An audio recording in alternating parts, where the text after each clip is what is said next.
I gotta say, NASCAR for years has been complacent, for years has been fine with the status quo, and for years has pretty much left everything that they probably could have changed, left the same, and it's led the sport going downhill.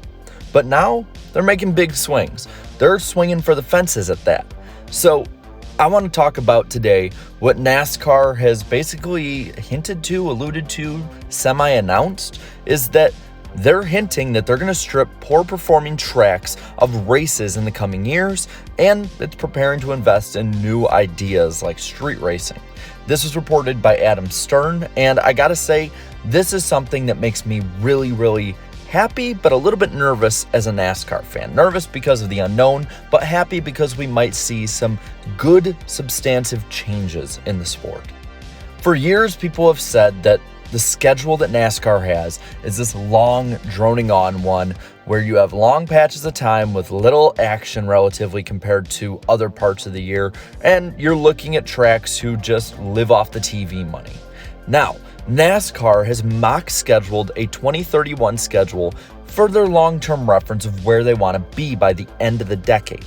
And they want races on foreign soil as well. So it's showing that NASCAR wants to go to different areas, both figuratively and literally. Now, I have one question about this, and this is what I'm going to majority focus on. What does it mean to be a poor performing race? If you're looking at ratings, generally each track goes whichever way the general part of the year is going. If 2018, for instance, was down, most tracks were down in ratings. If a year is up, most tracks are up in ratings. So I think that's not the metric they're looking at. Racing-wise, well, we know there's going to be tracks with bad racing. They're not going to get rid of some tracks that are big moneymakers. So I don't think racing is the defining factor here. It might be part of it, but I don't think it's the full one. What I think they're looking at is attendance. It's no secret whatsoever that NASCAR's attendance has been absolutely abysmal compared to years past, and the COVID pandemic really didn't help at all with that. But as we've gotten back to normal, we haven't seen too many tracks do well.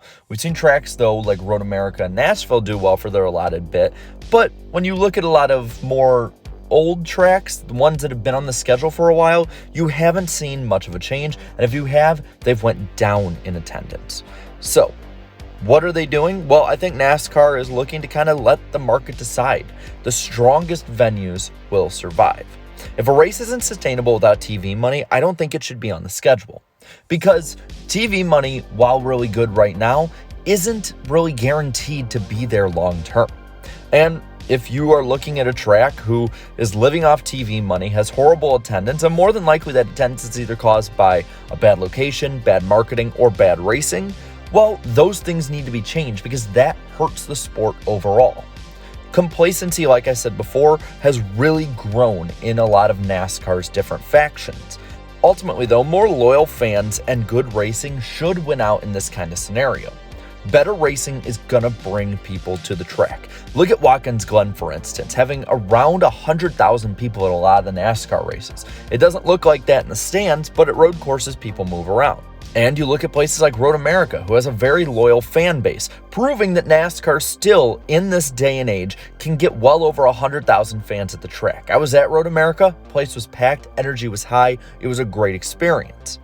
Now, I will say some races are going to be safe. The Daytona 500, the Coke 600, Southern 500, NASCAR's learned their lessons. They're not going to get rid of those, as well as a track like Talladega. They're not going to get rid of tracks that bring the most revenue, the most attention, and the highest ratings. Now, some of these, though, might be in danger. The ones that come to my mind are New Hampshire Motor Speedway, Texas Motor Speedway, Atlanta Motor Speedway, Las Vegas Motor Speedway, and then also Dover and Michigan. Now, the first ones I bring up have one common denominator: SMI. SMI tracks have been very susceptible to attendance woes and have really been living off of much of the TV money. So if this is ultimately an attendance-based process, it will be detrimental to SMI. Like I said, they really lag behind, especially ISC. ISC tracks generally seem to bring in a lot more people for their capacity given. This could be NASCAR's way of trying to take maximum control of the schedule. If you cut down what is to ISC competition down at the knee, well, they're gonna have to give in to some of your demands. So when you have a rule right here that directly makes it more difficult for SMI and independently owned tracks to operate well in NASCAR, what NASCAR seems to be doing is taking the control of the schedule over, something that they've said they've wanted to do for a long time now. This is probably going to lead to a bit of strife back and forth between NASCAR and SMI, but SMI needs to up their game. They've been the weak link of these tracks on the NASCAR schedule for years, and NASCAR has finally taken action, it seems like, on it. But this isn't all that we're really looking at when it comes to what NASCAR is kind of announcing here. You got to read between the lines. This may offer more ammo to those saying that the next deal will be worth less. Listen, NASCAR, if they knew they were going to get the same amount of money, even if you adjust to inflation, would not be making these kind of moves. Because if they're in a sustainable and comfortable spot, there is no reason to move out of that spot. If you're making money hand over fist, there's no reason to stop doing that. So I think that more than likely, this means that NASCAR isn't going to get as high of a TV deal when it comes to money as I previously thought. It might be more in dollar amount than the last one was, but you have to see how much inflation has really influenced how much these will be worth. For instance, the last deal was worth $8.2 billion, but there's been plenty of inflation since its negotiation in 2012. Since 2012, that $8.2 billion is now about 20% less in worth due to this said inflation. And with the problem of hyperinflation possibly coming, this is only going to diminish the effects of this money more. So a deal with the same or comparable amount of money would be seen as a significant cutback in quality and of income to NASCAR. Being worth less could also lead me or many others to think that streaming could be better integrated or more integrated into this next deal. We all know that it's coming, but we don't know how much. For instance, IndyCar got a really good deal being majority network TV with only 2 races streamed on Peacock. So what would NASCAR do? That's the big question here.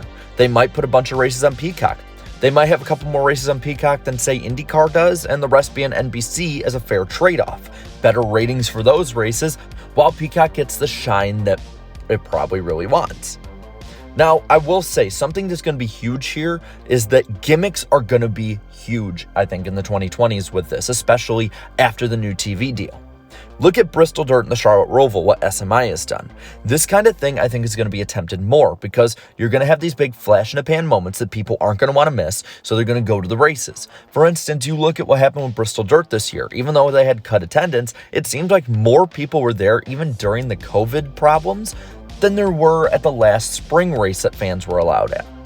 And I can tell you now that I immediately got my Bristol Dirt ticket as soon as it was announced that they were coming back next year. I didn't even know the date of it yet. I just wanted to get it so that I knew I had it and was able to go to it. And I think a lot of people are going to do that. You see that with the Charlotte Roval with a lot of people who can make it. But the thing about gimmicks is that over time, if they don't improve upon themselves, or if they're not that good to begin with, people generally fall away. The Charlotte Roval has not had good attendance in any of its runnings so far.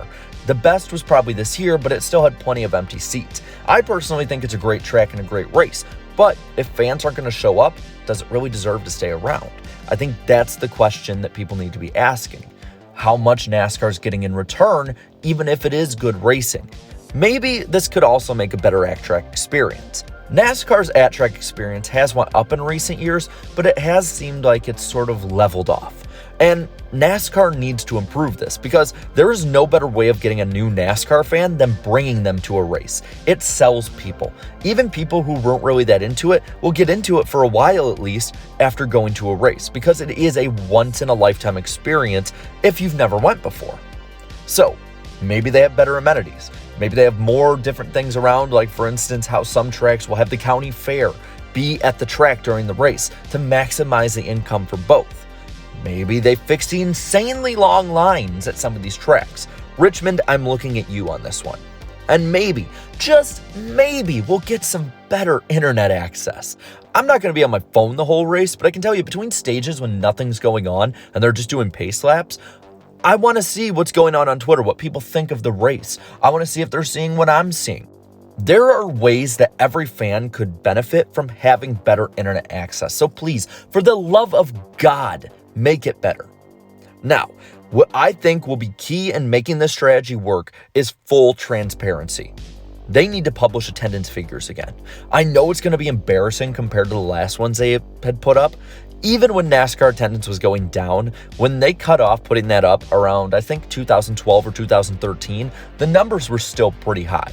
When a bad race at Michigan was around 80,000, that was a good thing. Now, Michigan's probably lucky to get 20,000 people in the grandstands.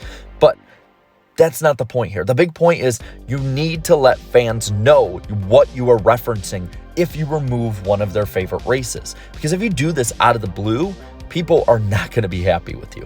So NASCAR needs to buck the trend of keeping everything uptight, be fully transparent with everybody, and I think that this could work. Now, what I want to ask you is, do you think NASCAR is making the right choice here? Or are they pushing the boundaries that they really probably shouldn't be pushing? Let me know down in the comments below. While you're at it, leave a like in this video. Share this video and subscribe to my channel for more NASCAR content talking about stuff like this, as well as much more.